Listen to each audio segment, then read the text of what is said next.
ธรรมนำชีวิตขัดเกลาจิตบริสุทธิ์ผุดผ่องใสเสริมปัญญาบารมีให้จิตใจสุขสดใสเมื่อได้ท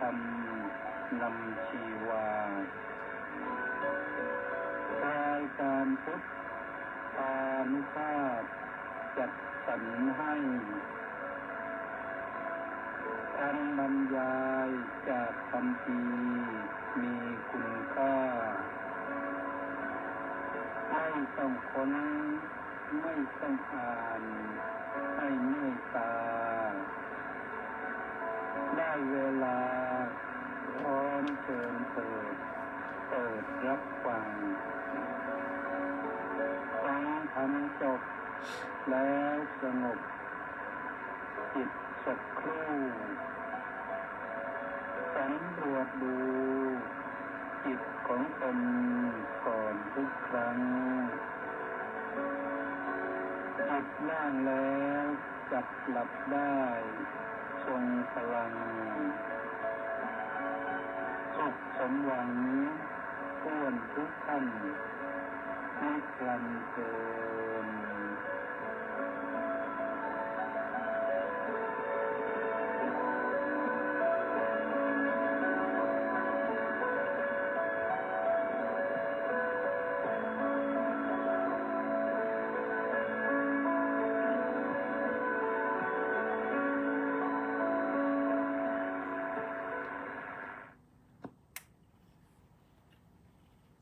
ขอถวายความนอบน้อมแด่พระรัตนตรัยขอคารวะพระเถรานุเถระเจริญสุขสวัสดีท่านสาธุชนทุกท่านใกล้วันมาบานวิสาขบูชาเราก็มาบูชาความดีแล้วก็บูชาคนดี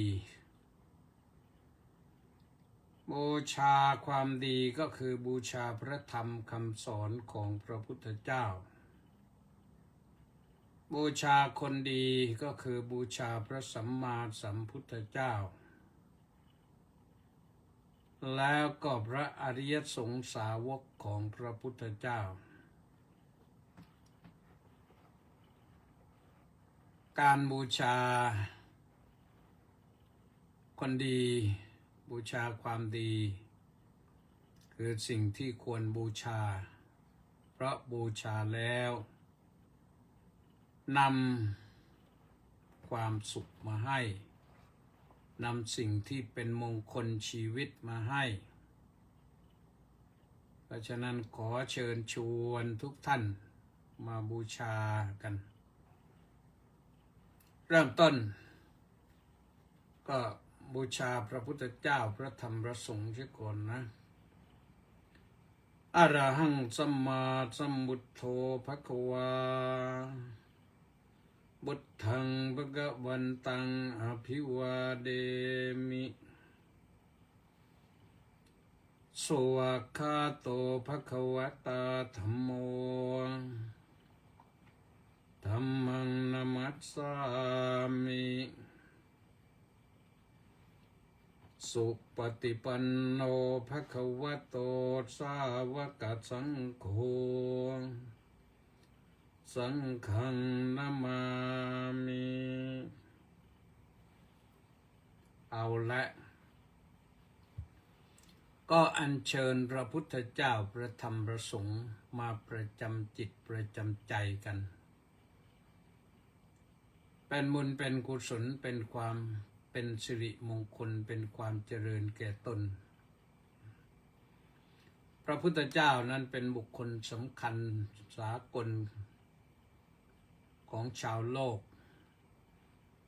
พระธรรมคำสอนของพระองค์ก็เป็นหลักธรรมที่เป็นสากลแต่พระอริยสงสาวกก็เป็นบุคคลสากลคำว่าสากลนั้นหมายถึงเป็นบุคคลสาธารณะสำหรับ ทุกๆคนเป็นบุคคลผู้มอบความดีให้สำหรับทุกๆคนใครบูชาแล้วก็จะได้สิ่งที่ดีนะเป็นมงคลแก่ชีวิตอาลาท่านสาธุชนทั้งหลายวันนี้ก็มาพบกันที่วันกับรายการพุทธานุภาพในวันศุกร์ที่9พฤษภาคมพระพุทธศักราช2568ขึ้น13ค่ำเดือน6ก็ใกล้วันวิสาขบูชาเข้ามาแล้วพรุ่งนี้อีกวันหนึ่งเป็นวันเสาร์พรุ่งนี้วันเสาร์แล้วก็วันเสาร์ที่10พอถึงวันที่11ก็เป็นวันวิสาขบูชาวันนี้ก็ต้องขออนุโมทนากับเฉลิมและ FC อีก745คนออนไลน์เข้ามาพร้อมรับฟังรายการตอนต้นเลยนอกจากนั้นก็มีสมศรีลักษณะวิราชมี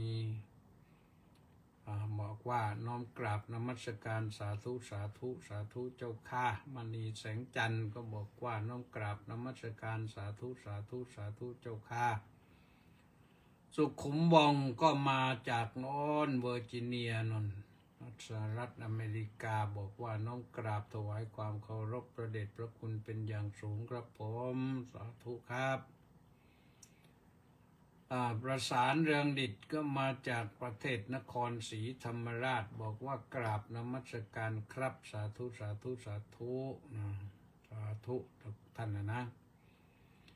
มัคคอนาก็บอกว่ากราบนมัสการสาธุเจ้าข้าสาธุบินคิมก็บอกว่ากราบนมัสการพระเดชพระคุณท่านเจ้าคุณอาจารย์ด้วยความเคารพอย่างสูงครับวันนี้เกล้ากระผมได้ไปบริจาคโลหิตณศูนย์บริการโลหิตแห่งชาตินะที่โน่นสภากาชาติไทยเนี่ยนะศูนย์โลหิตก็ที่นั่นถนนอังรีดูนังเขตปทุมวันกรุงเทพมหานครกระผมขอถวายเป็นพุทธบูชาธรรมบูชาสังฆบูชาครับผมสาธุนะ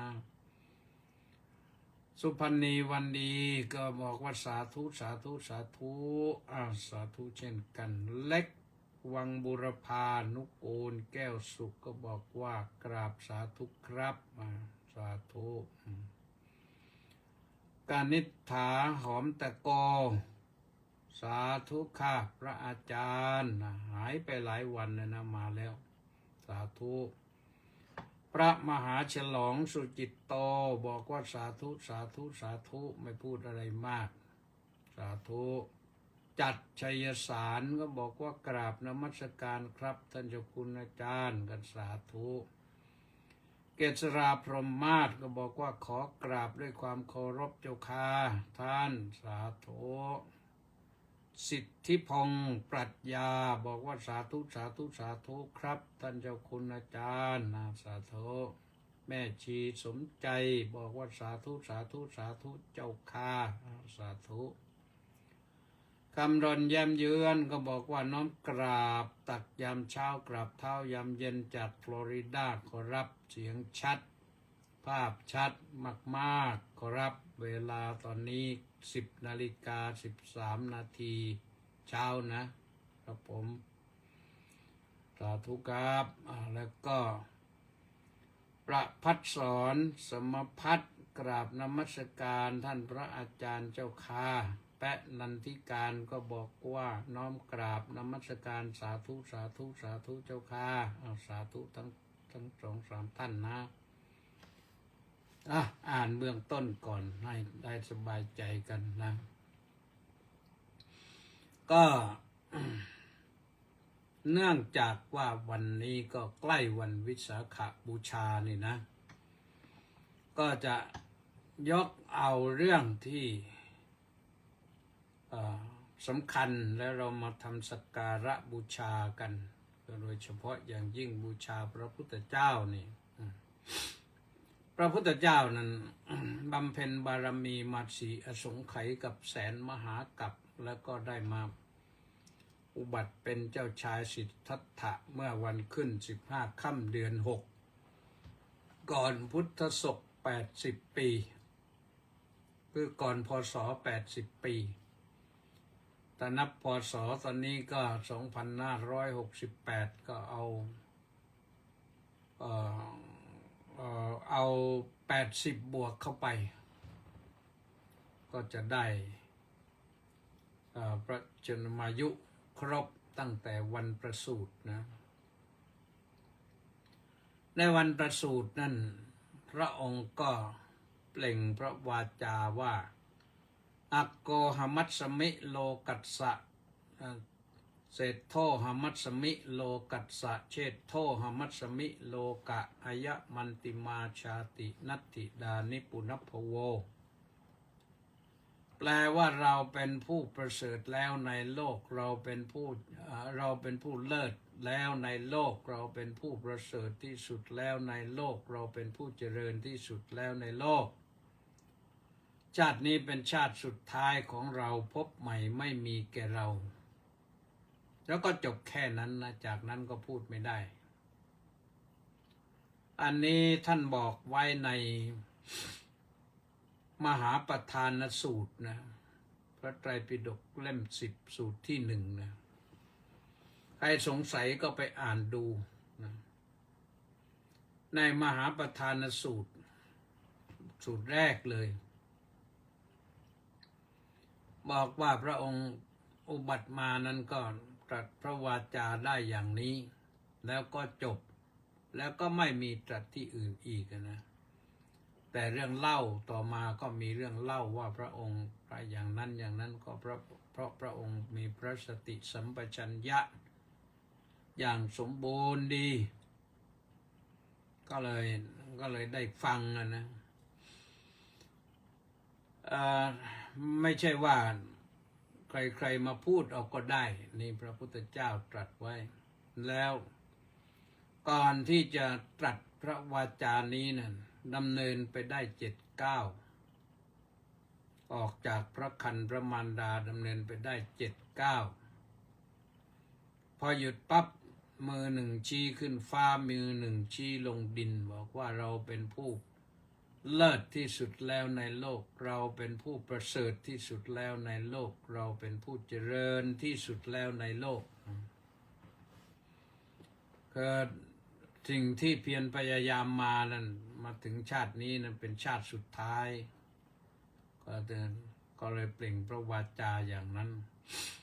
ก็ไม่มีใครนะไม่มีใครอื่นพระอัครสาวกทั้งหลายก็ไม่ได้นี้ที่ได้นี่เพราะพระองค์ทรงบำเพ็ญพระบารมีมาบารมีคืออะไรล่ะบารมีก็คือบุญญาธิการที่ส่งให้ถึงฝั่ง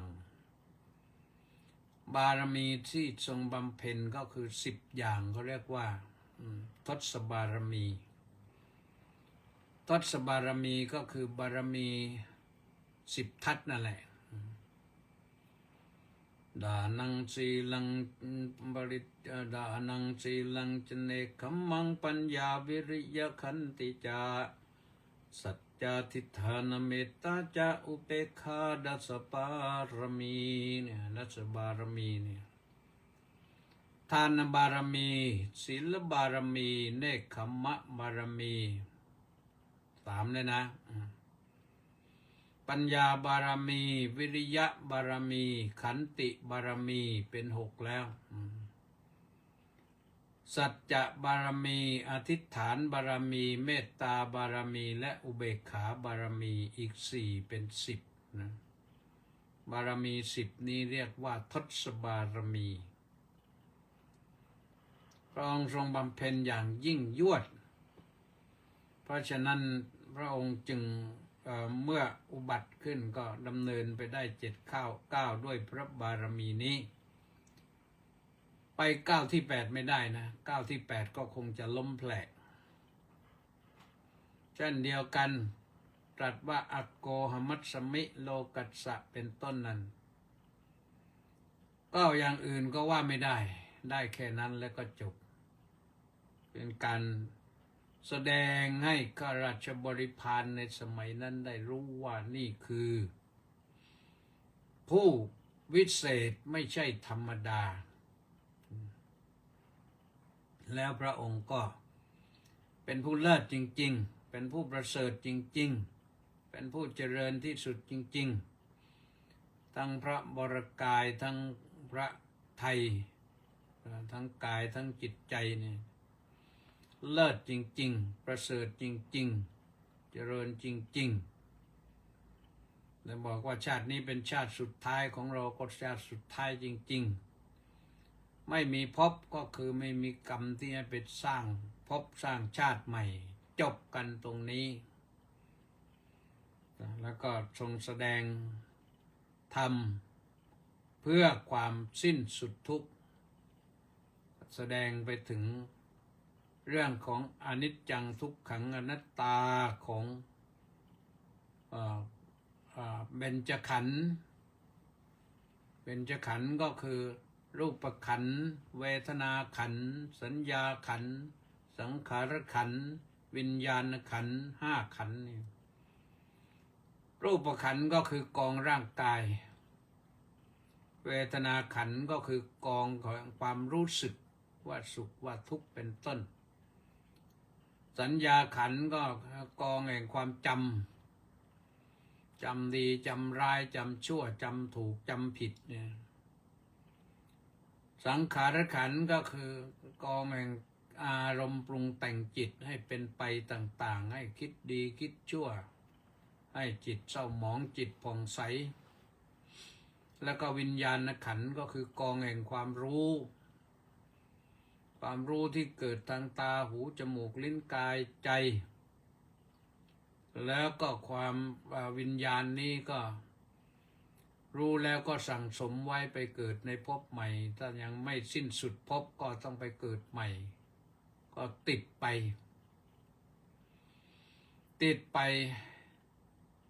เสร็จแล้วก็ไปเกิดตามกรรมของตนที่สร้างไว้เช่นผิวดำผิวขาวความยาวความสั้นความสูงความต่ำความฉลาดความโง่ความรวยความจนอันนี้มันมาจากกรรมนะต้องเห็นเรื่องกรรมแล้วก็สอนไว้แล้วนี่แหละท่านทั้งหลายพระองค์เมื่อ เจริญวัยขึ้นก็ออกจากวังไม่ยึดไม่ติดอยู่ก็ไปแสวงหาทางพ้นทุกข์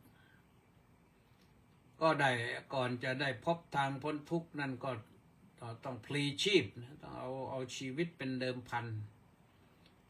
ในที่สุดก็ไปประทับนั่งใต้ต้นฤาษีมหาโพธิ์ตั้งจิตอธิษฐานว่ากามังตะโจนะหารูจะอธิจะอวสิตสตุอวสุตสตุเมสรีเรสับบันตังมังสโลหิตังที่แปลว่าถึงหมาดแม้นว่าเนื้อและเลือดในร่างกายของข้าพเจ้านี้จะเหือดแห้งไปหมดเหลืออยู่แต่หนังเอ็นและกระดูกก็ตามทีถ้าไม่พบทางแห่งความพ้นทุกข์เราก็จะไม่ลุกจากที่นี้ตั้งจิตอธิษฐานใช้ความเพียรพยายามมุ่งมั่นทั้งสัจจะทั้งอธิษฐานเต็มเลยใช้บารมีเต็มที่นะทั้งสัจจะบารมีอธิษฐานบารมีพร้อมมูลเลยในที่สุดพระองค์ก็ได้พบทางแห่งการค้นพบทางแห่งความพ้นทุกข์นะโดยลำดับโดยได้พบเห็นการเวียนว่ายตายเกิดของพระองค์เองในชาติปางก่อนว่าโอ้โหมันทุกข์ยากลำบากเพราะเวียนว่ายตายเกิดไปในที่ต่างๆเป็นไปตามกรรมของตนนั่นแหละดึกขึ้นมาก็มาได้เห็น การเวียนว่ายตายเกิดของสัตว์อื่นการเวียนว่ายตายเกิดของสัตว์อื่นก็เป็นไปเพราะกรรมของตน เรื่องของกรรมแท้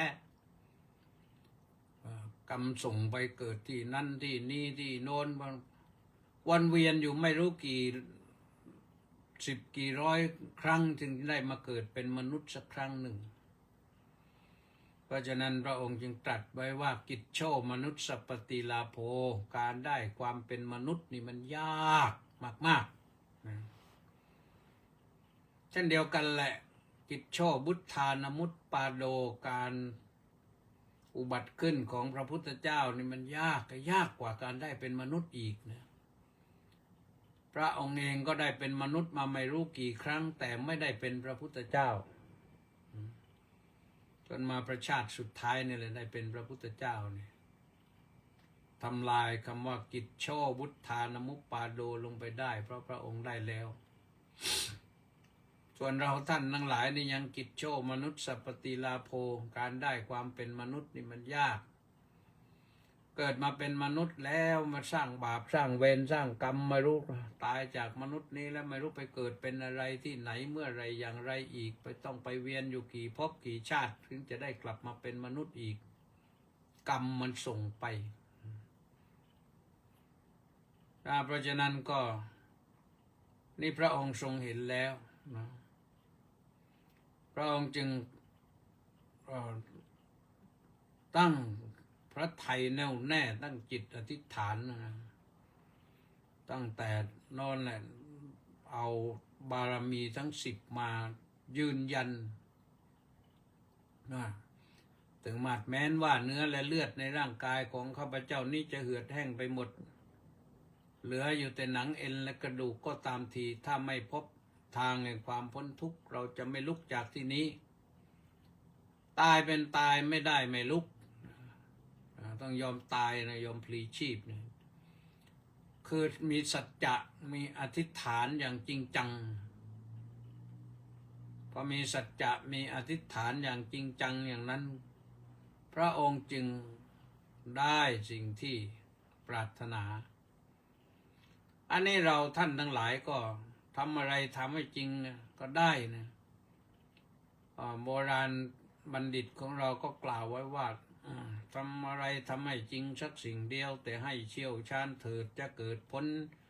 อาจจะชักเชิดชูฟูสกลถึงคนจนพงไพร่อาจได้ดีเนี่ยทำให้จริงสักอย่างแล้วมันได้จะไปทำโน่นบ้างนี่บ้างนั่นบ้างมั่วไปหมด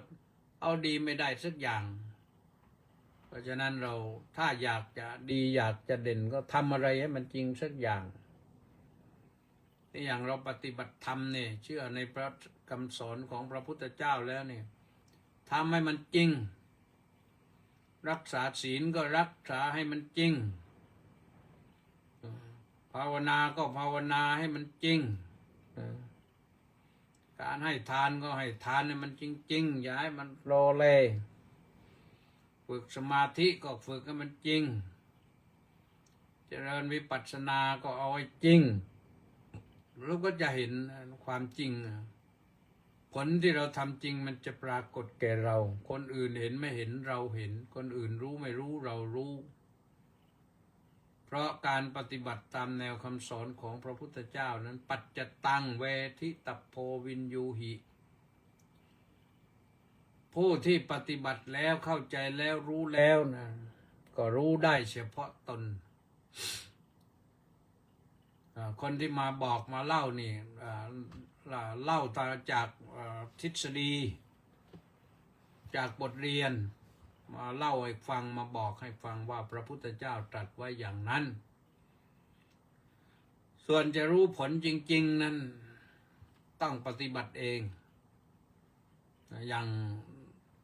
ได้ความสุขจากการรักษาศีลอย่างเนี้ยบอกก็บอกได้เลยแต่ไม่รู้ว่าความสุขนั้นมันเป็นอย่างไรแล้วใครบำเพ็ญเพียรภาวนาเจริญกรรมฐานจิตสงบจิตได้สัมผัสกับความสุขก็ต้องรู้เองคนอื่นบอกให้ก็บอกไปเล่าไปตามทฤษฎีแม้พระธรรม กิตติเมธีที่พูดอยู่นี่ก็เหมือนกันนะได้แต่บอก พระพุทธองค์เองก็ยังตรัสไว้ว่าอัคฆาตาโรตถาคตาตถาคตทั้งหลายเป็นแต่เพียงผู้บอกหยิบยื่นเอาความสุขพิเศษให้ใครไม่ได้นอกจากผู้นั้นปฏิบัติเอาเองปฏิบัติเองแล้วก็จะรู้เองได้สัมผัสผลเองได้สัมผัสผลเองอย่างนั้นแหละพระองค์ตรัสว่าปัจจตังเวทิตโพวินยูหิผู้ได้รู้แล้วได้ปฏิบัติแล้วได้สัมผัสแล้วจึงรู้ได้เฉพาะตนมันไม่เหมือนเราไปดูดไอติมไม่ไปชิมเหมือนชิมก๋วยเตี๋ยวไม่ไปชิมหม่าล่าอันนั้นเป็นแค่ประสาทสัมผัสมันก็ได้แต่สิ่งที่สัมผัสด้วยใจนี่มันไม่ใช่ธรรมะไม่ใช่อย่างนั้นเพราะฉะนั้นเราทำได้ด้วยการเริ่มโดยจิตคิดบูชาพระสัมมาสัมพุทธเจ้าพระธรรมและพระอสงฆ์นะพระองค์ทรงตัดสินพระทัยเอาแน่วแน่จนกระทั่งว่าวาระสุดท้ายก็ได้อาสวัคคยญาณได้อาสวัคคยญาณคือญาณเป็นเครื่องกำจัดอาสวะกิเลสทั้งหมดออกไปจากจิตใจได้ก็เรียกว่าพระทัยผ่องใสบุคคลทั่วไปก็ทำได้สิ่งที่พระองค์ค้นพบแล้วนั้นทุกคนสามารถที่จะเข้าถึงได้สัมผัสได้แต่ต้องทำเอาเองไม่ใช่แค่ฟังเขาบอกไม่ใช่ฟังแค่พระพุทธเจ้าบอกและจะได้เราจะพบเราจะได้ยินว่าพระอริยสาวกทั้งหลายนั้นท่านไปฟังธรรมะและท่านปฏิบัติไปขณะที่ฟังธรรมไปปฏิบัติไปกำจัดกิเลสไปกำจัดอาสวะไปตามพระพุทธพจน์ที่ตรัสสั่งออกมาบอกออกมาแนะนำออกมาพอเทศจบคนนั้นก็กำจัดกิเลสอาสวะได้หมดจิตใจผ่องใสเจิดจ้ารู้แจ้งสามารถกำจัดตัดกิเลสอาสวะได้ท่านจึงได้ชื่อว่าได้บรรลุธรรมท่านโสดาบันบ้างสกทาคามีบ้างอนาคามีบ้างอรหันต์บ้างโดยเฉพาะอย่างยิ่งอรหันต์นี่ก็คือหมดกำจัดกิเลสอาสวะทั้งหมดออกไปได้จากจิตใจผ่องใสเจิดจ้าเกิดวิชชาขึ้นมาวิชชาแปลว่ารู้แจ้งสิ่งที่มันทำให้เศร้าหมองก็เลยกำจัดได้เพราะถ้าไม่รู้แจ้งนี่ก็ยังกำจัดไม่ได้พอรู้แจ้งแล้วก็กำจัดได้ใช้ดาบคือปัญญาห้ำหั่นสิ่งเหล่านั้นออกไปจากจิตใจทำให้เกิดความสว่างไสวโปร่งขึ้นมาเห็นไม่ใช่เห็นเฉพาะใกล้ๆตัวนะสว่างเนี่ยสว่างจ้าไปทั่วสากลจักรวาลได้ทำให้เห็นโลกอื่นได้เห็นมนุษย์โลกอื่นได้ที่สำคัญก็คือเห็นตัวเองว่าพ้นจากความวุ่นวายในโลกแล้วอันนี้แหละทำให้สุขสบายท่านทั้งหลายเมื่อพระองค์ได้บรรลุธรรมแล้วก็ทรงพิจารณาอยู่ตั้งพักใหญ่นึงนะสิ่งที่พระองค์รู้นั้นเรารู้กันว่าเป็นอริยสัจสี่คือความจริงอันประเสริฐสี่ประการความจริงอันประเสริฐสี่ประการคืออะไรคือสิ่งที่มันมีอยู่จริงท่านที่สรุปว่าเป็นอันทุกข์ทุกขังคือความทุกข์ สมุทัยังหรือว่าทุกขอริยสัจจังความจริงอันประเสริฐคือทุกขสมุทัยอริยสัจจังอริยสัจคือเหตุให้เกิดความทุกข์นิโรธอริยสัจจังความจริงอันประเสริฐคือความดับทุกข์ให้แบบหมดสิ้นเด็ดขาดได้แล้วก็มรรคปฏิปทาอริยสัจจังความจริงอันประเสริฐคือปฏิปทาหรือข้อปฏิบัติเพื่อให้ถึงความสิ้นสุดแห่งทุกข์นะมันเป็นทางดับทุกข์ได้นี่ความจริงสี่อย่างนี้ที่ทรงค้นพบในคืนวันนั้นวันวิสาขบูชานั้นเมื่อได้อย่างนั้นแล้วก็เป็นอันว่าได้ข้อที่สองนะข้อหนึ่งก็คือพระองค์อุบัติขึ้นในโลกนี้เป็นเจ้าชายสิทธัตถะเมื่อวันขึ้น15 ค่ำเดือน 6ก่อนพุทธศักราช80 ปีและพอมาถึงตอนนี้นี่พระองค์ก็ได้บรรลุความเป็นพระพุทธเจ้าพอบรรลุความเป็นพระพุทธเจ้านี่จะนับว่าเป็นวันเกิดพระพุทธเจ้าอีกอย่างหนึ่งก็ได้นะเกิดเป็นพระพุทธเจ้าวันก่อนนั้นเกิดเป็นเจ้าชายพอมาถึงวันนี้เมื่อพระชนมายุ35วันขึ้น15 ค่ำเดือน 6เหมือนกันพระองค์ก็ได้บรรลุธรรมที่ค้นหามานาน6 ปีคือความเป็นพระพุทธเจ้าพอได้อย่างนั้นแล้วรู้สัจธรรมอย่างนั้นแล้วพระองค์ก็ทรงพิจารณาไตร่ตรองว่าจะบอกใครเนาะธรรมนี้มันยากคนจะเข้าใจยากจะบอกใครเนาะให้เขารู้เขาเข้าใจก็พิจารณาอยู่ในที่สุดในขณะพิจารณานั้นพระองค์ก็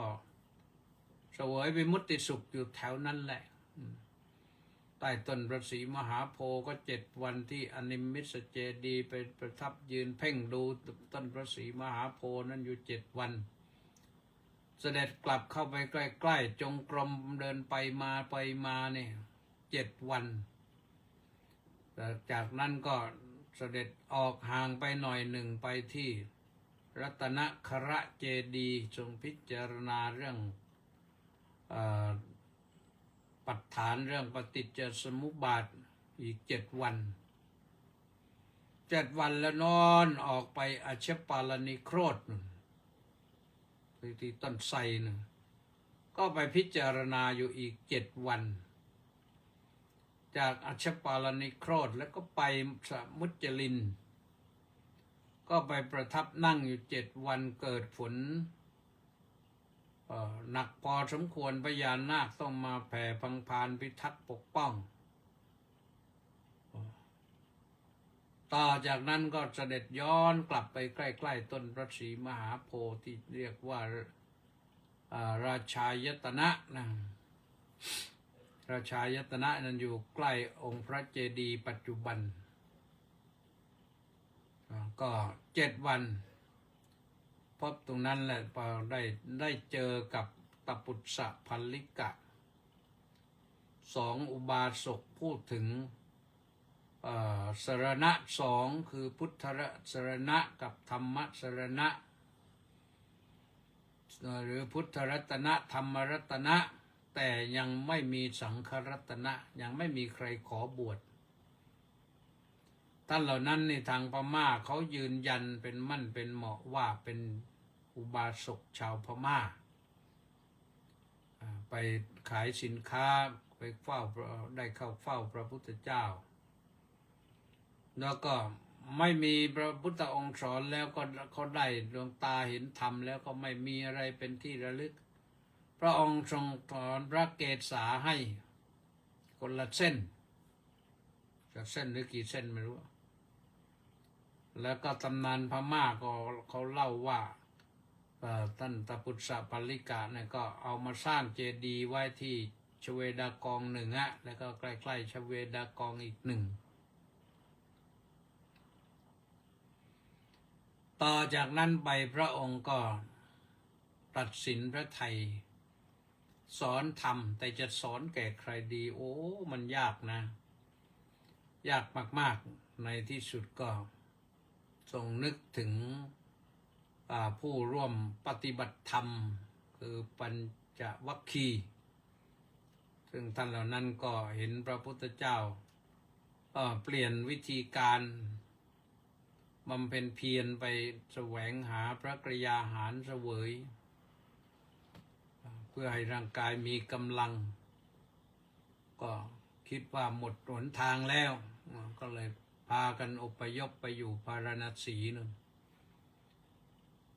ต้องพิจารณาแล้วไม่เห็นใครที่จะพอเข้าใจได้ยังตัดสินพระทัยออกดำเนินตามปัญจวัคคีย์ไปก็ไปสอนจนกระทั่งว่าท่านเหล่านั้นได้บรรลุพระอรหันต์หมดและสอนมาอีก45 ปีทีนี้ถึงพระชนมายุ80พระองค์จึงถึงเวลาละลาโลกดับขันธปรินิพพานที่เรียกว่าดับขันธปรินิพพานนั้นก็คือแต่ก่อนนั้นดับกิเลสได้หมดแล้วมาถึงตอนนี้ก็ดับขันธ์ห้าที่ว่านั่นแหละรูปขันธ์เวทนาขันธ์สัญญาขันธ์สังขารขันธ์วิญญาณขันธ์ดับสนิทตรงนั้นที่ไหนที่ใต้สาระต้นสาระทั้งคู่หน้าเมืองกุสินาราเนี่ยเรียกว่าสารวะโนทยานเมืองกุสินาราแคว้นมัลละวันนั้นที่เสด็จดับขันธปรินิพพานก็เป็นวันขึ้น15 ค่ำเดือน 6เพราะฉะนั้นเมื่อพระชนมายุ80 ปีนะเพราะฉะนั้นเหตุการณ์นี้ตรงกันที่วันขึ้น15 ค่ำเดือน 6เหตุการณ์ที่ขึ้นพระสูตรมาเป็นเจ้าชายสิทธัตถะแล้วมาถึงเหตุการณ์ที่ได้ตรัสรู้พระอนุตตรสัมมาสัมโพธิญาณแล้วก็มาถึงวันเสด็จดับขันธปรินิพพานนี่ตรงกันที่วันวิสาขบูชาเราชาวพุทธจึงถือว่าเป็นเหตุอัศจรรย์และก็เป็นวันสำคัญไม่มีใครที่จะเหมือนพระองค์หรอกเพราะไม่ได้สร้างบารมีมาให้เท่ากับพระองค์ในขณะที่จะเสด็จดับขันธปรินิพพานนั้นพระองค์ก็ยังตรัสฝากคำเตือนไว้แก่พวกเราทั้งหลายว่าหันดดานิภิกขเวอามันตยามิโบวยธรรมาสังฆาราอัปปมาเดนะสัมปาเดทะภิกษุทั้งหลายมานิเถิดเราจะบอกกล่าวเป็นครั้งสุดท้ายว่าสังขารมีความเสื่อมสิ้นไปเป็นธรรมดาเสื่อมไปสิ้นไปเป็นธรรมดานะวยธรรมาสังขาราอัปปมาเดนะสัมปาเดทะขอเธอทั้งหลายจงปฏิบัติตนหรือทำกิจของตนให้สำเร็จสมบูรณ์ด้วยความไม่ประมาทเถิดถามว่ากิจอะไรกิจคือการกำจัดกิเลสกิจคือเรื่องของการตัดการเวียนว่ายตายเกิดในสังสารวัฏเนี่ยที่มันไกลแสนไกลเนี่ยตัดได้ด้วยการเข้าให้ถึงธรรมเข้าให้ถึงธรรมเลยธรรมก็คือให้สามารถกำจัดกิเลสอาสวะได้เหมือนที่พระองค์ได้บรรลุแล้วเพราะฉะนั้นท่านทั้งหลายวันนี้นี่เราไม่ได้คิดว่าจะต้องมาปฏิบัติให้บรรลุธรรมแต่ถ้าใครทำได้นี่ อนุโมทนาสาธุนะใครมาบรรลุธรรมได้ในช่วงนี้ก็ถือว่าอนุโมทนาสาธุนะแต่ถ้าไม่ได้เราก็มาบูชาพระในมหาปรินิพพานสูตรนั่นแหละพระองค์ทรงแสดงไว้ว่าการบูชาก็มีสองอย่างอย่างหนึ่งก็คืออามิสบูชาอย่างหนึ่งก็เป็นปฏิบัติบูชาซึ่งทั้งสองอย่างนี้ก็ไม่ได้ห่างอะไรกันอย่างอามิสบูชาว่าไปที่ตัววัตถุที่เราจะบูชาเช่นเรื่องของดอกไม้เรื่องธูปเทียนเรื่องเครื่องสักการะบูชาใดๆก็แล้วแต่ที่เป็นเครื่องบูชานะเราจัดหาสบงจีวรไปถวายพระภิกษุเพื่อเป็นพุทธบูชาก็ได้จัดหาบาตรไปถวายพระภิกษุเพื่อเป็นพุทธบูชาก็ได้ในงานพิธีต่างๆเราถวายอาหารเป็นพุทธบูชาก็ได้อิมังสุปพยัญชนะสัมปันนังสาลีนังโภชนังอุทกังวรังพุทธัสสะปูเชมิเนี่ยนั่นแหละคือเราบูชาพระพุทธเจ้าไม่ใช่เราถวายให้พระองค์เสวยแต่ทำเพื่อบูชาเพราะฉะนั้นบูชาด้วยอาหารก็ได้บูชาด้วยเสื้อผ้าก็ได้บูชาด้วยดอกไม้ก็ได้บูชาด้วยประทีปก็ได้บูชาด้วยธูปก็ได้บูชาด้วยพาหนะก็ได้บูชาอะไรก็แล้วแต่แหละที่มันไม่เป็นสิ่งที่เป็นวัตถุอนามมากไม่เป็นสิ่งที่ขัดเช่นเอาทองรักแท่งหนึ่งไปบูชาอย่างนี้มันก็ไม่ถูกต้องนะ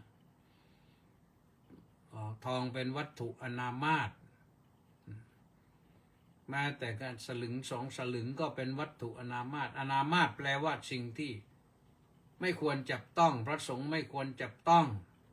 พระพุทธเจ้าก็ไม่ประสงค์จะจับต้องทรงตักเตือนไว้แล้วนะเพราะฉะนั้นเราก็บูชาพระพุทธเจ้านั่นเป็นวัตถุพูดถึงวัตถุที่เราจะบูชานั้นออกมาจากจิตใจของเราจิตใจศรัทธาเลื่อมใสจิตใจมีศรัทธาหนักแน่นไม่หวั่นไหวมีความเลื่อมใสอย่างโอฬารเราก็บูชาเราจะเอานำสิ่งเหล่านั้นมาบูชาด้วยปัจจัยเงินทองไปช่วยสร้างวัดสร้างวาสร้างโบสถ์วิหารศาลาการประเรียนก็เป็นบูชาเป็นวัตถุแต่ว่าการบูชาอย่างนั้นยังไม่ดีเท่ากับการปฏิบัติบูชาถามว่าตัวนั้นเป็นปฏิบัติไหมปฏิบัติเหมือนกันนะการเสียสละนั่นก็เป็นเรื่องของการปฏิบัติธรรมอยู่แล้วการเสียสละสิ่งของแม้แต่เราเสียสละเงินไปซื้อดอกไม้ธูปเทียนเนี่ยนั่นแหละตัวเสียสละนั้นเป็นปฏิบัติธรรมอยู่แล้วแต่ก็ยังติดอยู่ในวัตถุส่วนว่าปฏิบัติบูชาจริงๆนั้นไม่ต้องไปติดกับวัตถุอะไรสมาทานศีลนี่รับศีลและปฏิบัติศีลอย่างดีก็ศีลไม่ให้ขาดไม่ให้ด่างไม่ให้พร้อยไม่ให้ทะลุทำให้ศีลบริสุทธิ์รักษาศีลให้ดียิ่งบริสุทธิ์ยิ่งลองรักษาดูนะพอทำได้แล้วเราจะเกิดความภาคภูมิใจเรามีความสุขใจดีไม่ดีเกิดปีติเกิดความสุขขึ้นมาจากการรักษาศีลได้ตรงนั้นนะการเจริญภาวนาก็คือการทำสมาธินั่นแหละเรียกกันเดี๋ยวนี้ก็เรียกว่าทำสมาธิทำสมาธิได้ให้จิตสงบอยู่ได้เป็น10 นาที20 นาที30 นาทีเป็นชั่วโมงเนี่ย จิตนิ่งจนกระทั่งเข้าถึงจะฌานที่หนึ่งที่สองที่สามไปถึงที่สี่นะจิตสงบนะเราพอสมควรแก่เวลาก็ออกจากฌานออกจากสมาธิก็ได้วิเศษไปกว่านั้นก็คือเรื่องของการกำจัดตัวกิเลสที่มันผูกมัดอย่าเรียกว่าสังโยชน์นะตัดความเห็นถือตัวถือตนตัดความลังเลสงสัยในพระรัตนตรัยได้ตัดความถือศีลผิดได้ไม่รู้ไปเอาศีลอะไรมาปฏิบัติอย่างเงี้ยนั่นแหละขึ้นสู่ระดับอริยบุคคลได้นะศรัทธาในพระรัตนตรัยหนักแน่นไม่หวั่นไหวแล้วก็ศีลไม่ด่างไม่พร้อยตัดความลังเลสงสัยในพระรัตนตรัยได้ตัดความเห็นเป็นเหตุถือตัวถือตนเรียกว่าสักกายทิฏฐินั่นทิฏฐิว่าความเห็นว่าตัวตนมันมีอยู่เนี่ยอันนั้นแหละสำคัญนะก็ตัดตัวนั้นได้ก็คือได้แล้วต่อไปก็จะขึ้นไปได้เรื่อยๆนะไปถึงสกทาคามีไปถึงอนาคามีไปถึงอรหันต์ได้เลยนะตามลำดับนะก็เพราะฉะนั้นเรามาบูชากันนะที่วันวิสาขบูชานี่เรามาบูชากันนะที่วัดราชาธิวาสวิหารก็มีการบูชากันนะครับมีการทำวัดเช้าทำวัดเย็นแล้วก็เชิญกันเวียนเทียน2 ทุ่มนะว่าเวียนเทียนเสร็จแล้วก็ฟังเทศกันฟังเทศสักกัน2 กัน3 กันก็ได้เทศ3 กันก็จะได้ทำการบูชาอย่างดียิ่งต่อไปนะวันนี้ก็ว่าไว้เท่านี้ไปดูหน่อยว่าใครมาต่อบ้างนะสุมาลักษมีดวงสมสารน้อมกราบเจ้าข้าว่างั้นสาธุแล้วก็รังสรรค์ทองสร้อยบอกว่าน้อมกราบนมัสการถวายความเคารพพระเดชพระคุณท่านเจ้าคุณด้วยความเคารพอย่างสูงครับน้อมกราบนมัสการสาธุสาธุสาธุครับสาธุนะ